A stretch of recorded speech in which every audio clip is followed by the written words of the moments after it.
I told her she gotta come try it. They wondering what I've been doing. I told them I'm keeping it quiet. I pull up, you know I be moving. Whipping the foreign, I'm cruising. The money I'm speaking. If you have a Samsung Galaxy S10 Plus and you are experiencing a non-responsive screen, we are touching, we are not getting anything, we are holding down the buttons, we are not getting anything, I am going to show you exactly how we can fix this.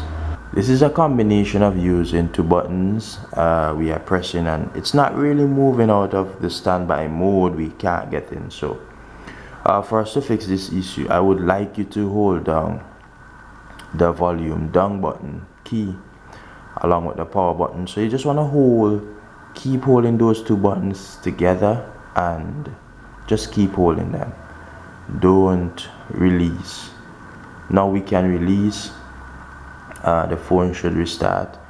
We just did a force restart there, so as you can see the phone is now turning on, and that is actually how we can force restart the device and to clear up the memory from whatever caused our screen to go in this unresponsive mode, and this should help our phone there.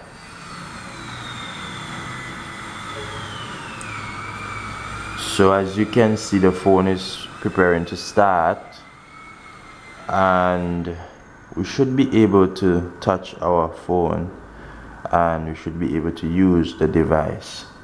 So guys, my name is Lens. This is how you do it. This is how you fix it for the Samsung Galaxy S10 Plus.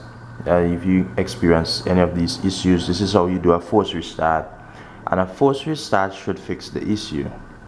If not, you will want to go into your recovery mode and you will want to fix that issue. So you want to do so by doing a factory reset.